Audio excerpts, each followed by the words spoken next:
students focus so much on total hours. Okay, I'm done. And then they hear the feedback, no, keep going. And they go, oh, so I just need more hours. No, you don't need more hours. You need... So first question today, I'm a senior who's planning to apply this upcoming cycle and have had a pretty stable cumulative science GPA around a 3.5 and a wavy trend for my semester GPA between a 3.4 and 4.0. However, my semester GPA dropped significantly to 2.4 fall of 2019 while I was grieving the deaths of multiple close family members. Ever since, I've been performing well in my courses with a majority of A's and a few B's and B pluses, but I worry that this isn't enough time to show an upward trend. How many credits or semesters do you recommend?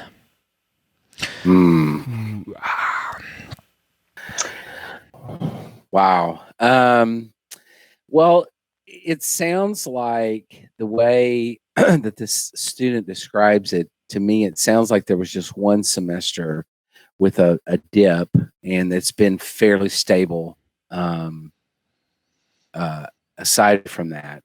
And so if that's the case, if you see just one dip, what an admissions committee is going to want to know is what happened with that. What went on that semester.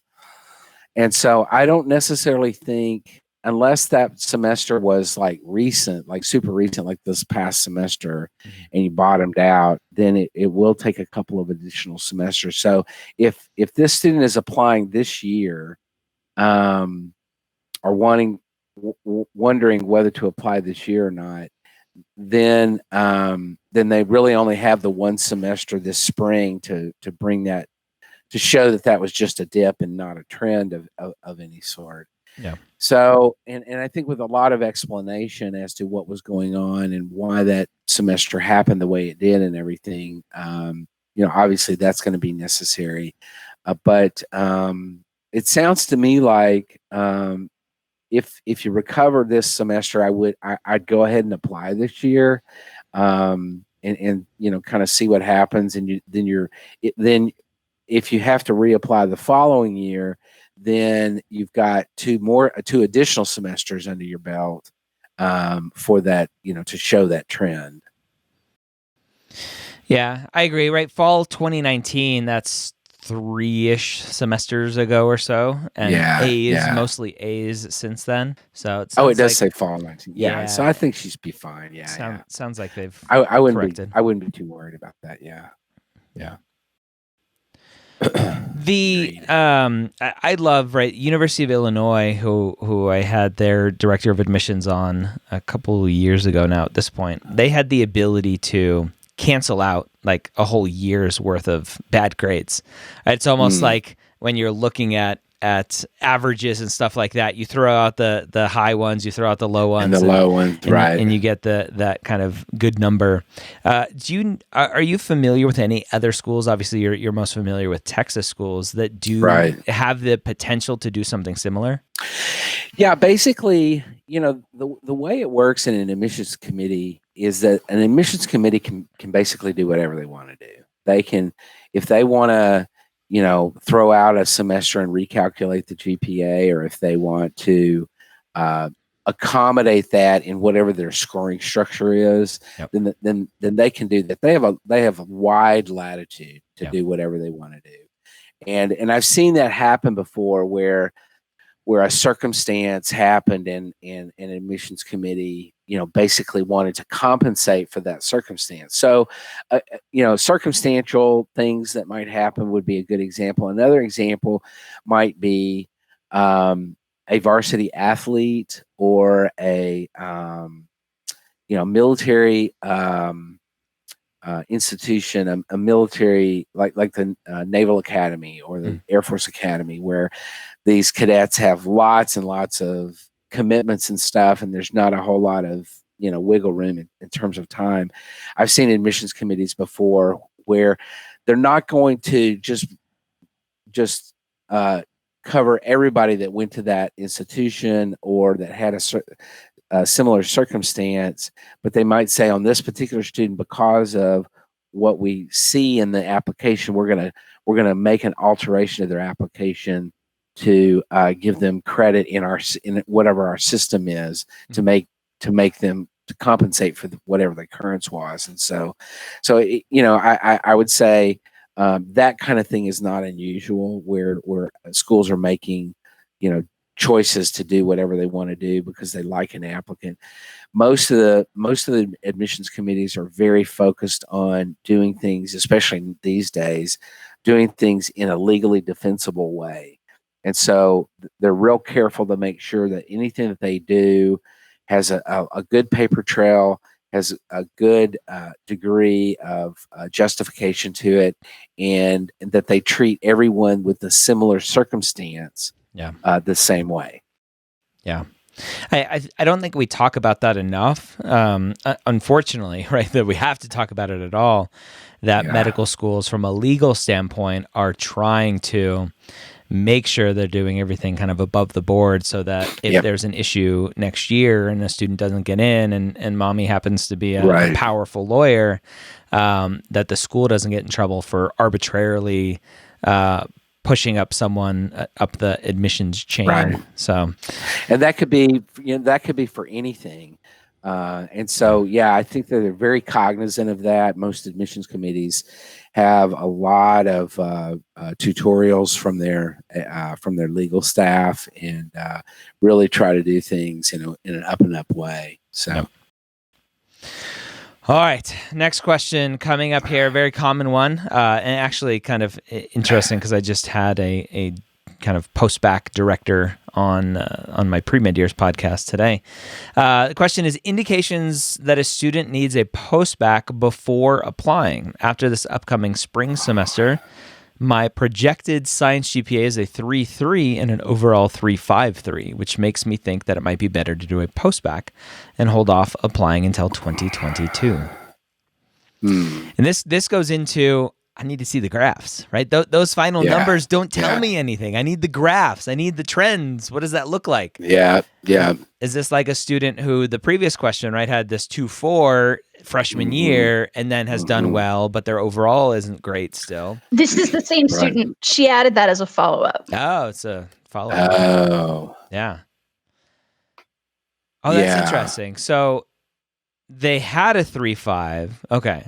So they had a 3.5, dipped down to that 2.4, and now have climbed back up to the 3.3, 3.53. Yeah. I mean, I agree completely with you, Ryan. I think this requires a little bit more information to make a judgment on it. I definitely think that a post-bacc wouldn't harm a student like this, but I'd want to see more about the trend, what the trend lines look like. Yeah. And we're hoping that this kind of feedback can get into Mapped. We don't have those specific details dialed in to be able to give feedback on those GPA trends yet, but they're coming. They're coming soon. I just talked to the team about needing these extra variables so we can give feedback like this. Yeah. So exactly. So more information needed. Maybe a good am I ready guest if we have a cancellation anytime soon. Yeah, that'd be really good. Yeah. Interesting question here from this student. Is it a conflict of interest or a disadvantage to apply to a medical school at a hospital they've been hospitalized at numerous times or is followed at for a chronic condition? And I want to point out, right, this is a very common confusion that students have. The hospital is not the medical school. The medical school is not the hospital. They're separate institutions that happen to share an agreement that medical students can go there and rotate. So, yeah, exactly. And it would not be so for that. So the way I'm reading this and my feeling about it is that for a student like this, it would not be a conflict of interest or a disadvantage. It would be illegal for the admissions committee to even know anything about their medical history. Yeah, that they have no You mean the admissions software that they use to screen their students isn't tied into the EMR at the hospital? Nope. Thank God, right? Yes. No, and so my guess is that unless it's a really small hospital, Mm. then my guess is that the No committee one's gonna is know. not going to have any clue that there's anything going on. So I don't think that this questioner really should have no concerns at all about that. I agree. Good one. Interesting one. But it's very common. I'm going to hide that question. Yeah.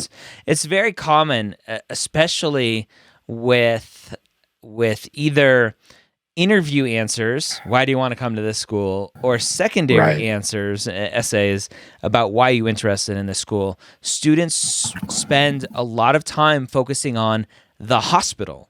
Like that's Yeah. not the school. Focus on the Yeah. school. What does the Yeah. school have that you want? Not that Yep. the orthopedic department is awesome. Yeah. That's right. Of course it's right, Scott. I'm always right. Oh yeah, I forgot. I thought I was wrong once, but I was mistaken. Sorry. Greetings. That is a terrible dad joke, by the way. It's a best dad joke ever. I hope you had a happy new year. We did. Thank you. Postbac student here. I have a question regarding my GPA. Map shows that I currently have a 3.1 cumulative GPA for MCAT and a 3.23 science GPA with a strong upward trend. I'm now finished with all my prereqs. Should I plan to take more upper division courses to raise that? Should I focus on the MCAT? I also work a full-time career position as a postbac student. It's one of those, right? What's the trends look like? It's so hard. Yeah. I mean, my guess is that, I would say at this point, if there's not a pretty significant trend, upward trend here, if it's pretty flat, then I would just say, yes, absolutely. More courses are necessary. Now, the concerning thing here to me is that this is a post-bacc student. And if they're already in a post-bacc program, and they're performing at a 3.1 level, that concerns me. Yeah, and that's the question, right? What does the trend look like? They may be performing at a 4.0 level, but their cumulative is just a 3.1, right? Yeah. That's their overall. I'd want to this see point. Definitely. I'd want to see the trend line because if the trend, particularly what the post-bacc GPA is in and of itself, that's what I want to know. And so if this person can email in and say tell us what is your post-bacc GPA, that'd be very helpful in answering this question. Yeah, I think even if we could, while we're on live here, like take a screenshot of your graph or of the table of your GPA details, and then we can share it and kind of break that down a little bit more. That'd be really helpful to answering that question. Yeah, I think those will help. All right. So I've seen a lot of medical schools prefer that students take some sort of English or writing intensive class during undergrad, or that they have strong skills in reading comprehension. Would it be wise to claim credit for AP English literature and composition in order to fulfill my university's core English requirement, or should I actually take an English class to meet the class requirement that med schools ask for? I think if there's any course that it's totally fine to take AP credit for, it's English. Yeah. I don't think many medical schools, in my opinion, medical schools, that English requirement is sort of a holdover from past years, from decades ago. Yep. And they just never have, removed it or whatever. Yes, they want to see that you have, writing skills, and they want to see, because what is shown in writing skills is critical thinking. And the ability to communicate, because you're going to be communicating as a physician through writing a lot. Yep. And so you're going to have to, have some skills to show. And Ryan, you can really address this more than I could, but just to show that you can communicate and get across what you're wanting to get across in written format. And so, but that doesn't have anything to do with a literature class, unfortunately. Yeah. I agree. And I'm hoping, right? I'm hoping with COVID, I was having this conversation earlier with the director of admissions at a medical school. I'm hoping with COVID that schools reevaluate all of their processes top to bottom Absolutely. and go, Yeah. is this really required, or is this just some random preference that we've had forever? Can we get rid of it? Who are we hurting by having this stupid rule here?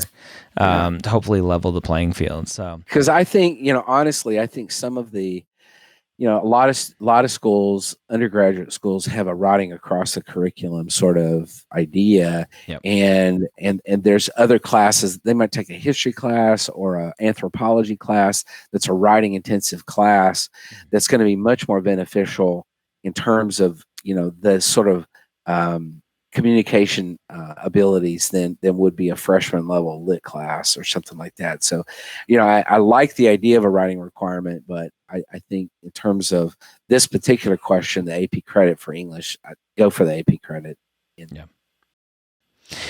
And the one asterisk on that is check the MSAR to see if the school will accept the AP credit. For the prereq. Yep. And a lot of schools that won't generally accept AP credit for like science courses and stuff, the English is the one thing that they will say that's okay. Yeah.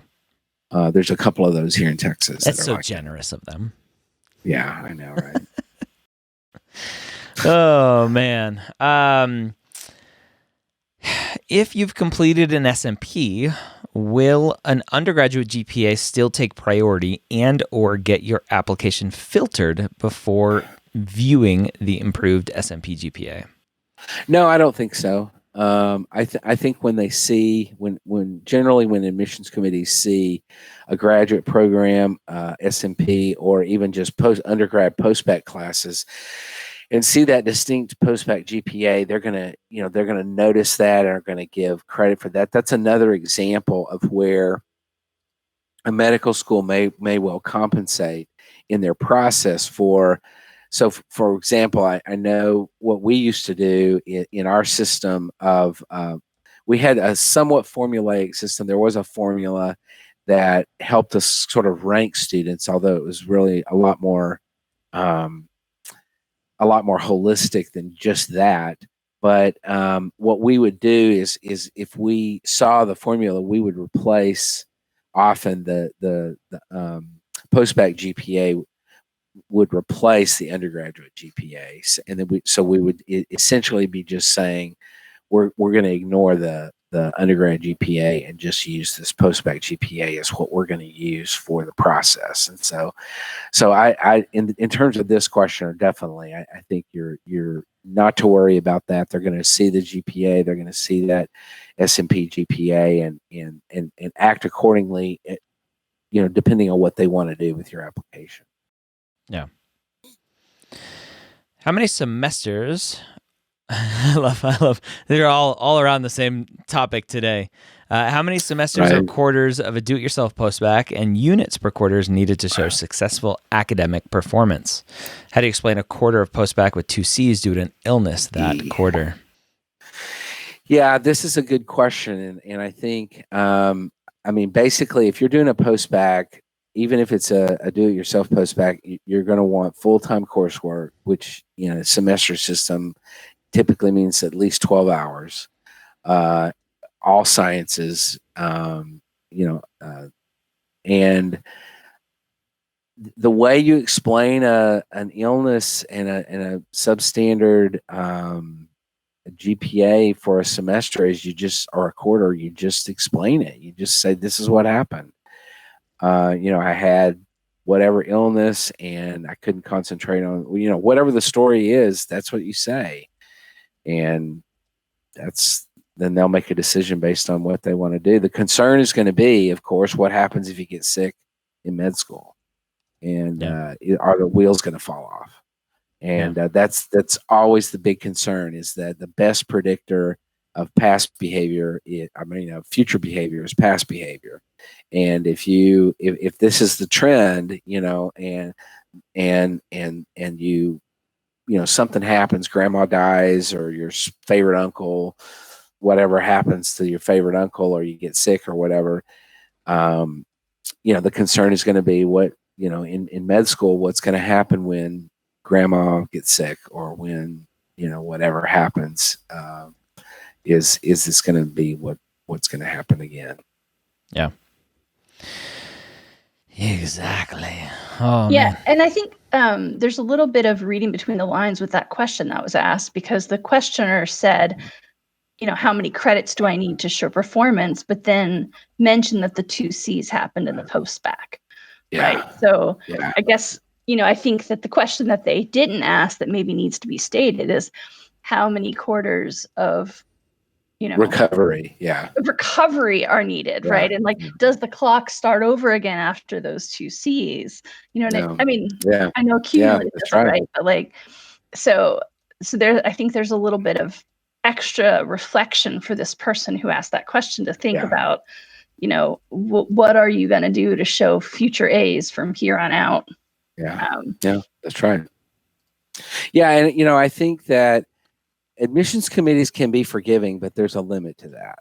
They will say, okay, we see, undergrad looks like this, but post-bacc looks like this. So we're going to be forgiving of the undergrad with the post-bacc, or we're going to be forgiving of, so they're all humans. They've been through life. They know what's going on. They know that there's struggles and all of that. They're not pristine people by any means. I've had so many admissions committees in the past, admissions committee members tell me, wow, if I had been trying to get into med school now, I would never get in, because the applicants are so great. So, these admissions committees, that they have people on them who, they've been through tough times too often. And so I think that, they're trying to do the best they can with what they have.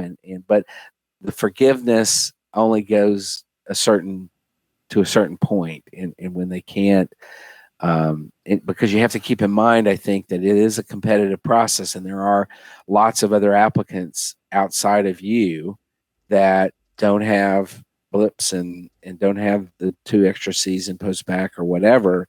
And so, not to be discouraging, but I think it is going to require some recovery, and the amount of recovery that might be required for that is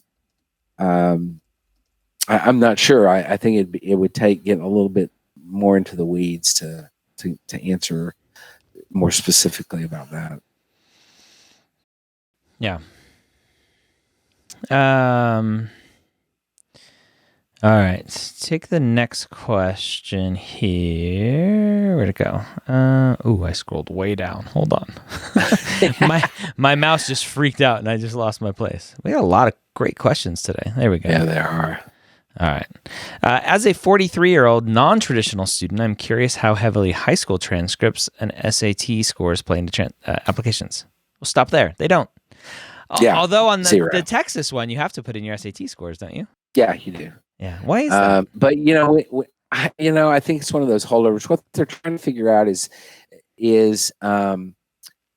do you generally have struggles with standardized testing? Yeah. So that is helpful.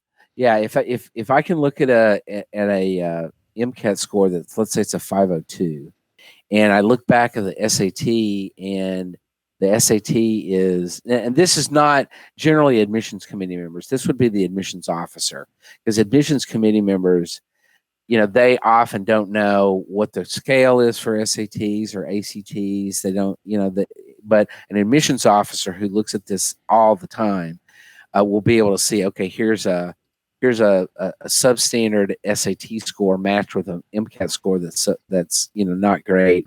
So this may well be a testing issue for the students, and so we may want to look beyond this and kind of see what else is going on here that we could hang our hat on. Yeah, makes sense. I want to pull up, trying to get back here.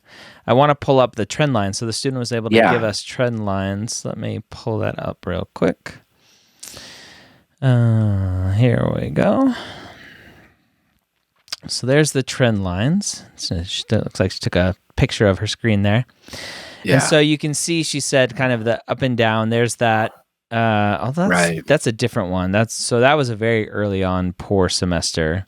Hopefully that was just a one class deal. And there's kind of that fall 2019 that she was talking about. I'm assuming that's what that is. Yeah, I mean, the concern I have about the green line is that the green line is all over the place. Yeah. In this picture, even in the post-bac years, it's kind of all over the place. And so my concern here is who academically who is this one's not the post-bacc, I don't think. I think this is the one. Oh no, I think this has to be the post-bacc. Yeah, 13, 14. Yeah. Yep, definitely. So they're just all over the place. And so my concern here as an admissions committee member would be, who is the student academically? Are they the 4.0 person, the 3.5 person, or are they the 2.0 person? You know, I would look at this picture and I would say, man, I don't know what to do with this. Don't know what to hang your hat on. So, yeah.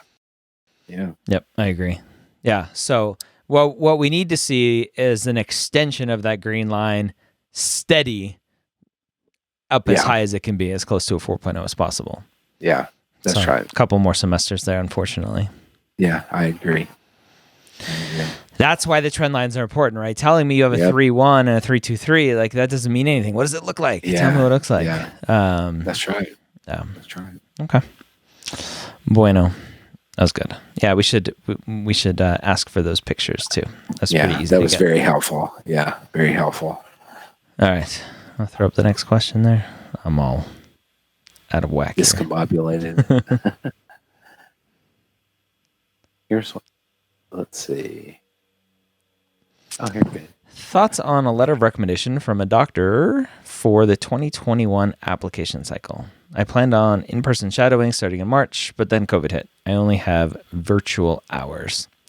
Oh, so the question is, what are schools going to do with their requirements for doctor? Yeah, and this is the conversation I was mentioning earlier with this director of admissions at a medical school. Was they're like, what are we going to do? Because they were talking to me about the e-shadowing, and they're like, we were looking at it, but we don't know what to do with it, and how are students going to get doctor letters? And I'm like, well, maybe you shouldn't ask for them anymore, right? Yeah. At least for right now. I mean, what truly, right? Thinking about it, what is a doctor like? This person is going to be a great doctor. You don't know that. Like, they just were a puppy dog to you for a couple days, and then you wrote them a letter. So I don't know. It's weird stuff. I agree with that, and I think in this particular situation, I would avoid that letter. I unfortunately, I don't think it's going to be very meaningful in the process. Yeah. And honestly, when you talk about letters of recommendation, it's what I would call an inverted bell curve. It is, most letters of recommendation don't really help. Yep. And there's some in the tails that are so great, and it's clear that this person knows the applicant really well, that really are good and helpful.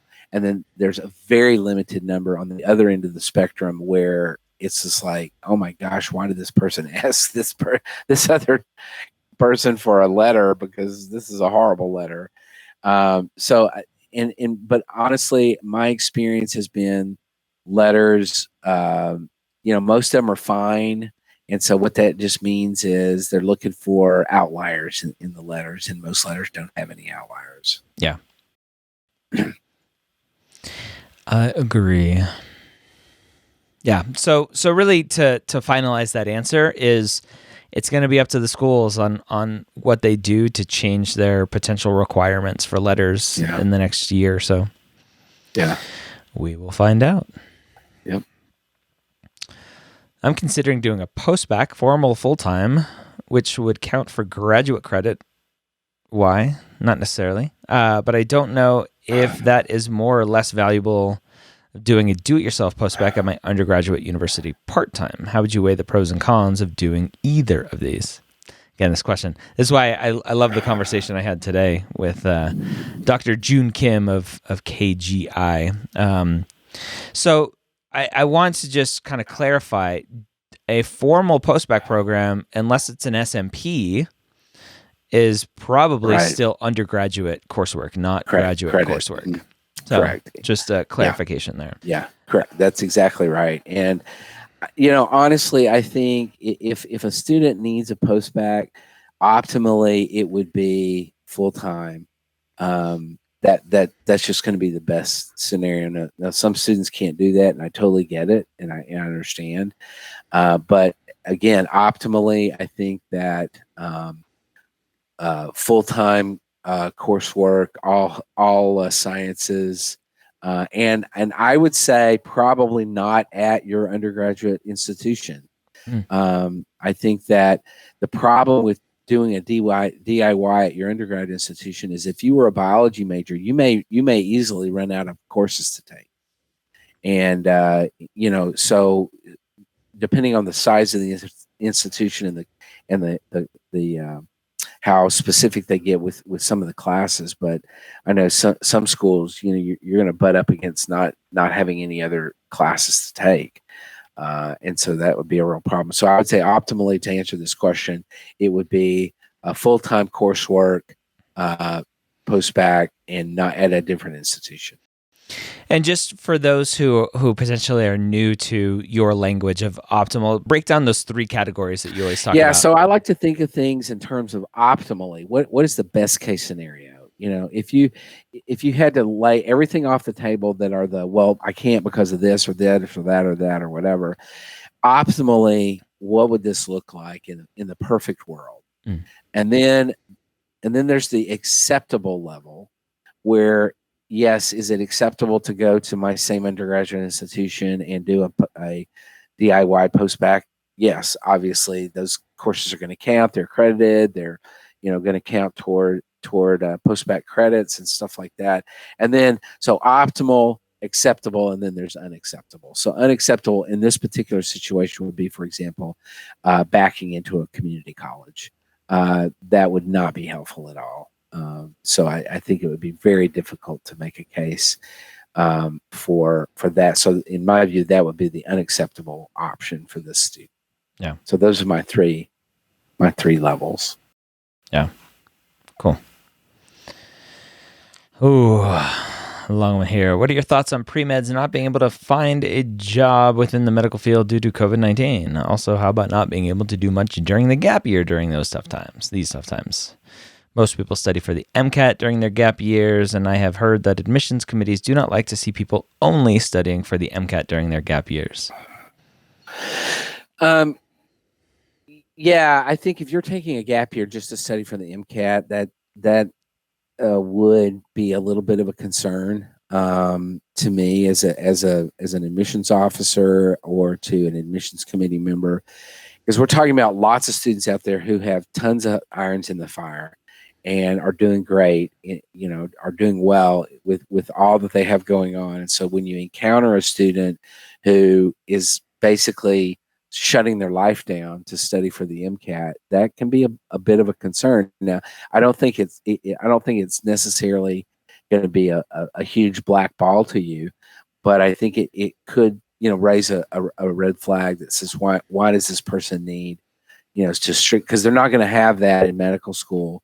You're not going to have that kind of focus when you get to you have a little bit of it when you get to USMLE and stuff like that. Yeah.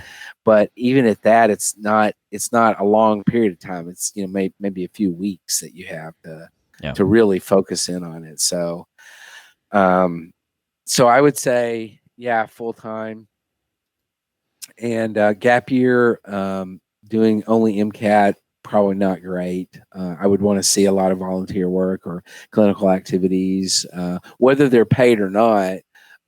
It is not important necessarily, but if it seems like you pretty much shut everything down just to study for the MCAT, I would say that would be probably not good. Yeah. And then kind of going back to the other questions there, again, super common question. Students are struggling finding this stuff during COVID-19. Right. Everyone's in the same boat. Find what you can find and don't stress if you can't find it. Hopefully we're getting out of this soon. And I do think more and more I find students who it's a little bit easier to find paid jobs than it is to find volunteer stuff. And so, look for a paid CNA or some sort of tech job or whatever, and that can, I think that's maybe a little bit easier to find. Yeah.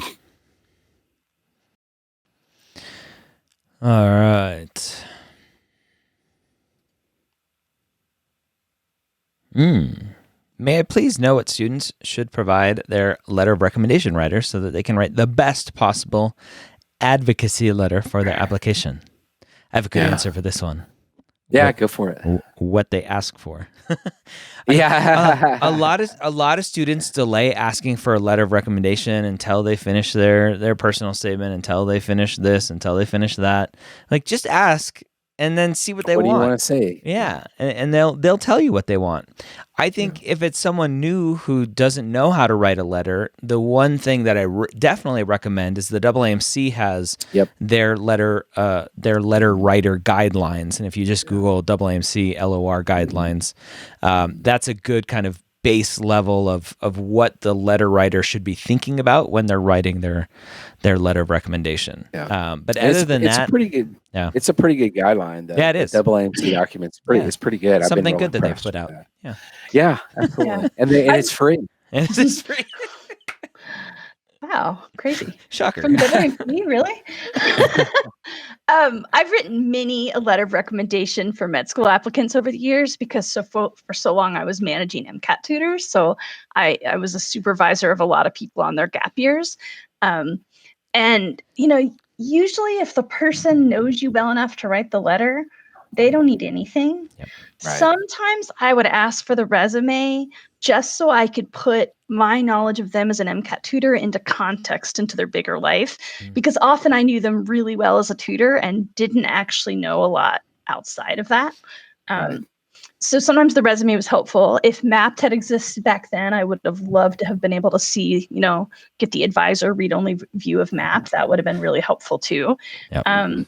The thing that seems really small but burned me and some of my beloved recommendees more than once is the fact that you can't e-sign a letter of rec. Mm-hmm. So as you're sending that AAMC guideline or whatever, I think you should always put a single little line that's like just a friendly reminder. But see, they want to see you hand sign this letter. That's one of those holdovers that I think we should be fighting, and we I literally mean we, because I want these features built into MAPT where a letter of recommendation writer can go and change something in their letter electronically without needing to reprint. Like, these are old crusty white guys that are writing these letters who don't know even how to use a computer for the most part. And you want them to write this thing. I'm exaggerating. You want them to write this thing. I'm writing the letters. I know how to use a computer. You want them to write this thing and print it out and sign it and scan it and upload it. And it's just all these steps. Like, hello, it's 2021, people. And so it's okay, right. So I concede Ryan's point. It's a ridiculous rule that we should fight, and we will fight it. And in the meantime, this year, if you're asking for a letter in the next month or two, which you should be, if you want it in May, you want to tell them you want it in April. It's always okay to fudge a little on that. Give yourself cushion. Then this year, tell them to sign it with ink. Blue ink, so that it's clear it's a hand signature. It seems so lame, but I've e-signed just out of habit because I e-sign. I mean, Ryan and I just got married with a tech company last week, and we both e-signed. Married, business speak for partnering. Ryan and I did not get married. No, that would be illegal. I already have one of those. Since one of us is already married. But we e-signed that. So I e-sign everything. But for some reason, there are a lot of committees that just won't accept that. Yeah. Well, it's not the committees. It's mainly the app services. Where I've had undergrad committees refer. Oh, yeah. I haven't had a med school committee, but I've had an undergrad committee, mine. Yeah, that comes out of the app services, and just to clarify, Ryan, I am a crusty old white guy, so just back off, okay? I wasn't pointing fingers, but you said it, not me. That's all right. That's always my exaggeration for, like, we need some fresh blood. Right. All right. Hello, I'm a fourth year at UC Berkeley with a steady 2.9 GPA, and I am planning to take 2 gap years. I want to gain research experience by working in a lab, but my pre-med advisor wants me to do a post-bacc or master's to raise my GPA. Good advice. What factors should I consider when deciding what to do during my gap years? I think it's pretty straightforward there. Yeah, you need a postbac. Definitely. I mean, with a 2.9, yeah. I mean, getting research experience is not going to help you get to where you want to go if you've got a 2.9 undergrad GPA. I think that research experience is great, and if you like research and you really want to do research as a part of your future, then absolutely, get involved with research while you're doing a postbac program would be advisable. But research doesn't address the issue in your application. The issue is, can you go to school and do school well? Yeah, that's the key. That's going to be questioned. Step one for me is a lot of self-reflection, right? A steady 2.9 tells me you either don't care, you're not trying, or you're trying really hard but not succeeding. There's lots of questions there on if this is what you want to do, and you maybe you don't know that you need really good grades to get into medical school. Well, now you know. I think there's some self-reflection before you jump into more classes and make the same mistakes, to do that deep reflection and figure out how and why you've been getting poor grades and how you're going to move forward getting good grades. I was thinking the same thing about level of informed, right? So to the question asker, no shame, because maybe, for every question that's asked, there's usually dozens of people thinking the same thing. But yeah, your word choice of steady 2.9 seems to indicate maybe a lack of understanding of how competitive grades need to be to be a competitive applicant. And then also your question about wanting to spend a year or two in the lab, which, as Scott said, can be great, but it makes me wonder, well, do you already have thousands and thousands of hours of clinical experience? Because if you've got 2 years to spend working, I would wonder why you're choosing a lab over something where you would get more clinical experience. This might be a student who just needs to really get caught up on the pre-med process and the expectations. Right. Yeah, I agree. Pre-med Years podcast. Go put it in your earbuds. Yeah. Yes. Do that. Put them in your ear holes, as we like to say. I'm currently working in a COVID unit as a CNA full-time, racking up 160 hours a month. I plan on applying in 2022 for 2023 class. If I work for 6 months until mid-2021, thousands of clinical hours, would that be sufficient for medical school? Great question. I love this. Yeah. It won't be, quote, consistent with working until I apply, but I plan on stopping that clinical work when I start studying for the MCAT. All right, I'm going to focus on the MCAT question. Yeah. I mean, I love the amount of clinical hours. Definitely, that's going to be really in your favor and stuff.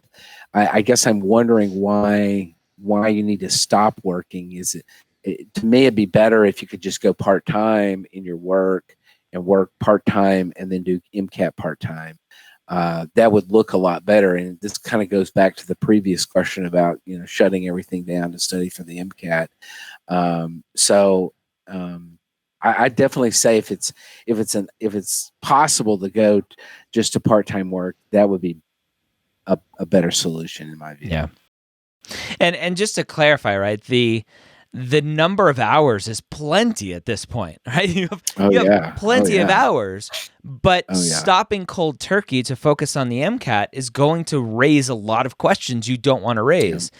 Are you burned out of clinical work? Like, are you questioning if this is what you want to do? Are you treating it like a checklist and going, okay, I got my thousands of hours, I'm done, I'm good? That's just, it's a different kind of perspective that medical schools just don't want to see in a student. And so going part-time, it's not to get more hours, it's to show like, hey, I'm still doing this. I can juggle lots of things like studying for the MCAT and working and all this other stuff. And so it's, again, I think students focus so much on total hours. Okay, I'm done. And then they hear the feedback, no, keep going. And they go, oh, so I just need more hours. No, you don't need more hours. You need to show these other things to not raise these questions. Yeah. Agreed. Ooh, all right. Lots of good questions tonight. Yeah. I have a 3.5 GPA in undergrad and decided to do a master's program to get some more experience and see if med school was the route I wanted to go down. I chose to do my master's program in the UK, not knowing that the MCAT doesn't accept foreign transcripts. That's not completely true. My UK grades converted into the US GPA scale would be a 4.0, but will I get any academic improvement value for the master's program? I can talk extensively about the research I did in the program, but I was hoping to show a bit more of an academic improvement with the program. Yeah. Well, yeah, this is a tough question, and unfortunately, I think that the impact is not going to be as great as it would have been with going to a school in the U.S. Now, having said that, you really don't have. We're talking about something that's already occurred, so there's really not anything you can do about it.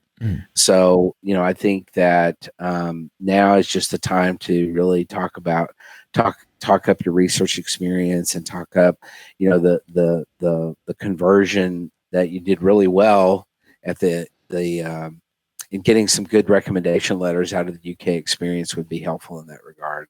Yeah, and their undergraduate GPA wasn't terrible to begin with, right? 3.5. Right. So that's not going to completely burn them. Yeah, and I would suspect you're going to be okay. I mean, they're not going to look at it and say, "Oh, UK. Well, that doesn't mean anything." But they're going to try. They're going to have to investigate a little bit further. That's the job of the admissions officer, to prepare that when the application is being presented to the entire committee, the admissions officer is there to give background about what's the situation here and why is this, what is the conversion from this UK situation to a US scale and stuff, and to kind of give background information and stuff like that. So a good admissions officer will kind of prepare the way for that. Yeah. And then, Ryan, you touched on this briefly, but just to circle back, the person either misunderstood or misused the word about transcripts. The AMCAS definitely accepts foreign transcripts. My quick advice, because it's crazy nuanced, is go reread the AMCAS handbook for 2021, since the 2022 is not out yet. But what it says more or less is we want to see transcript from every single school you ever attended. And you have to request an exception if for some reason you can't get one. But it does have stricter rules about US and Canada than it does about international. Yeah. Right. So the international ones, as far as I can remember off the top of my head, is if you transferred those international credits into a U.S. institution for credit towards your degree, then we need those transcripts. And so because the whole degree was done over there, they're probably not required. It doesn't mean they can't put them in. It just means they're not required. Right. And so they may need to go through some of the application services. They have to go through a verification process. There are third-party transcript verification companies out there that can verify that information for AMCAS. Yeah, and then it gets more complicated because we've got a few of these currently in MAPT. If your foreign school, if your international school was actually a medical school, then it's even stricter. So, we could spend an hour on it. So what I'm going to say is just the AMCAS handbook doesn't change that much year to year. Go read the one that's out right now, and that's going to be your best resource until the next one comes out. Yep. Yeah. I try to read it every year. It's some boring, especially if it's from some no-name UK institution like Cambridge or Oxford. Or, I guess that one's okay. Guelph. I mean, who's ever even heard of these places? Yeah. They just spell everything wrong anyway. Right. Put a U in there where it doesn't even need to have one. /S for sarcasm. Yeah. Well, we are nearing to the end of our hour. This has been an exciting week. I feel like I always say that May seems a lot closer on January 4th than it does on December 31st, even though that's only 5 days different. And here we are. I can tell the pressure's up. People are feeling excited. People are feeling like they want to really dive deep. We did not get to all the questions today. Not the ones asked live and not all the ones that were pre-asked. So just keep coming every week. Keep asking. We'll do our best to get to you all on time. Yeah, absolutely. Awesome. Absolutely. Thank you, everyone, for coming. We have lots of fun stuff coming up for MAPS, so thank you for being a part of it, and hopefully we're helping you on your journey to medical school. We'll see you next week. Bye, everybody. Bye.